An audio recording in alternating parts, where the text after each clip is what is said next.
एक बार फिर से स्वागत है आप सभी का हमारे चैनल जीटी गुरुजी पर, जहां आप सबको पता है G for grammar and T for translation की वीडियोज आप सभी को मिलते हैं। मैं हूं आपका होस्ट, आपका दोस्त, आपका इंग्लिश गुरु प्रभात कुमार सिंह। और आज मैं आप सबके लिए लेकर आया हूं ऑक्सफोर्ड करेंट इंग्लिश ट्रांसलेशन के एक्सरसाइज 132 के सॉल्यूशन को लेकर, जिसमें है ट्रांसलेट इनटू इंग्लिश। ये दो पार्ट में है, ए और बी। तो अभी आगे बढ़ने से पहले बताना चाहूँगा, ऊपर आई बटन में अभी लिंक नज़र आ रहा होगा आपको एक्सरसाइज 131 का। इसका मतलब है 1 से लेकर 131 तक के ऑल वीडियोज़ बन चुके हैं। यदि उन्हें आप देखना चाहते हैं तो उसका भी लिंक आपको ऊपर आई बटन में और नीचे डिस्क्रिप्शन में ही मिल जाएगा। दो पार्ट में मैंने बना रखा है, एक में 1 से लेकर 100 तक है और दूसरे पार्ट में 101 से लास्ट तक का आपको मिल जाएगा, जो भी जैसे अपलोड होते जा रहे हैं। चलिए तो अब इसको शुरू करते हैं। जैसा कि आप देख सकते हैं इसमें है मिक्स्ड वाले हैं, खासकर पास्ट टेंस का है। राम पटना में रहता था, तो राम लिव्ड इन या एट पटना। कहेंगे सर दोनों हो सकता है, बिल्कुल हो सकता है। एट जो है छोटे स्थानों में होता है, इन जो होता है वो बड़े स्थानों में। अब कोई शहर छोटा बड़ा, तो पटना तो बड़ा ही है, तो इन लगाना ही बेटर रहेगा। हाँ, लेकिन अब राज्य कोई छोटा भी हो तब भी उसमें इन ही लगेगा, देश कोई छोटा भी हो तब भी इन ही लगेगा। तो इसमें आप इन एट दोनों लगा सकते हैं। वह श्याम से मिला, है ना, तो मिला आ ए ई भी सिंपल पास्ट टेंस ही होता है। ताथा तिथि तो होता ही है सिंपल पास्ट टेंस, और मिला आ ए ई भी सिंपल पास्ट टेंस होता है। सिंपल पास्ट टेंस में जैसे ऊपर था सब्जेक्ट के बाद वर्ब का दूसरा रूप V2 यानी पास्ट रूप, वैसे ही इसमें मीट का मेट, ही मेट श्याम। उसने श्याम को पसंद नहीं किया। अब जब नहीं रहेगा तो डिड नॉट लगाएंगे और तब वर्ब का पहला रूप होगा he did not like Shyam. Shyam अंग्रेजी नहीं जानता था, Shyam did not know English. आगे बढ़ेंगे और अगला है श्याम अंग्रेजी नहीं जानता था, फिर वही बात है ना। तो Shyam did not know English. फिर है श्याम ये दोबारा हो गया। श्याम अंग्रेजी क्यों नहीं जानता था, why did Shyam not know English. तो क्या श्याम ने, है ना, अब यहाँ देखिए WH वाले हैं, सब मिक्स डेज में WH है, तो WH वर्ड यानी वह क्यों जो है वो उसके लिए वाई लगा देंगे, फिर डिड लगाएंगे, फिर जो है सब्जेक्ट, और फिर नॉट है तो नॉट, नहीं तो वर्ब 1। क्या श्याम ने अंग्रेजी नहीं पढ़ी थी, did Shyam not read English. क्या श्याम ने अंग्रेजी नहीं पढ़नी नहीं चाहिए, पढ़ना और चाहना। तो इंग्लिश में क्या होता है, जो बाद में रहेगा वो पहले आएगा, यानी चाहना की इंग्लिश पहले और पढ़ना की बाद में। जैसे डिड श्याम नॉट वांट, है ना, चाहना का पहले आ गया, टू रीड इंग्लिश। राम ने क्या किया, व्हाट डिड राम डू। उसने श्याम को पढ़ाया, डिड ही टीच श्याम। क्या श्याम ने अंग्रेजी पढ़नी चाहिए, फिर वही है, did Shyam want to read English. और क्या वाले में लास्ट में क्वेश्चन मार्क लगाना नहीं भूलेंगे।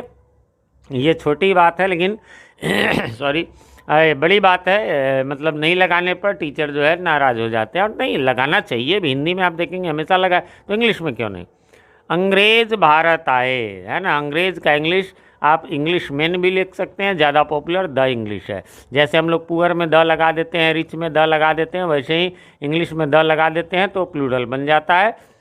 तो the English came to India, उन्होंने भारत को देखा, एक है, और इसकी स्थिति को समझा। दे सॉ इंडिया, है ना, एंड अंडरस्टूड इट्स सिचुएशन या कंडीशन। वे शासन करना चाहते थे, दे वांटेड टू रूल। उन्होंने यहाँ एक कंपनी खोली।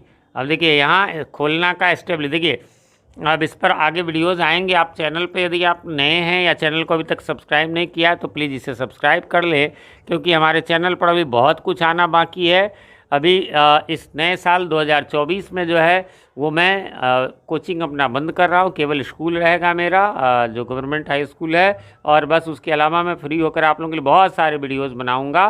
तो उसमें देखेंगे कि खोलना, तो खोलना की क्या इंग्लिश होती है, तो आप कहेंगे ओपन नहीं, बहुत सारी चीज़ें खोलना। पंखा खोल दो तो स्विच ऑन हो गया, है ना, पंखा खोलो तो स्विच ऑन हो गया। अब ये कंपनी खोली तो एस्टेब्लिश्ड हो गया, है ना, दुकान खोला आपने तो ओपन हो गया, है ना।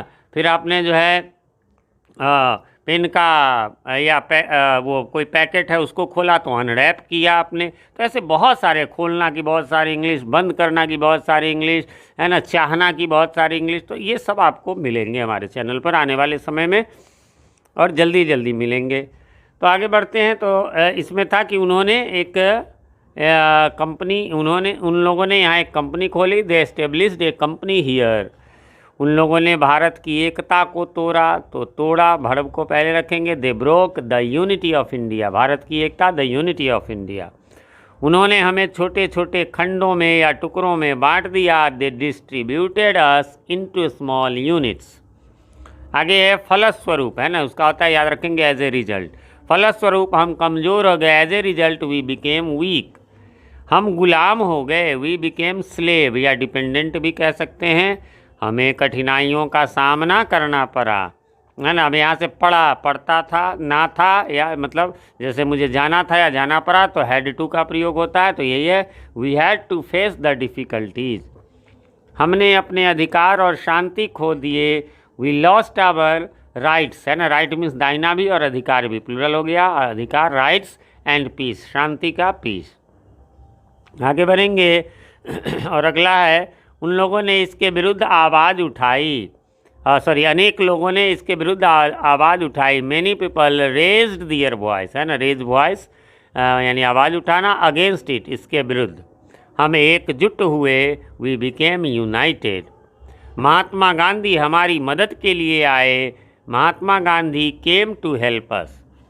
उन्होंने हमें एक नई रोशनी दी। ही, है ना। हमें यहाँ उन्होंने देख कर देखिए, ये आदर सूचक है, सिंगुलर में ही होगा, ये गांधी जी के लिए, इसलिए है। ही अकेले रहे तो आप दे सकते हैं, लेकिन यहाँ महात्मा गांधी है, उन्हीं के बारे में अगला लाइन है, इसलिए हो जाएगा he gave us a new light.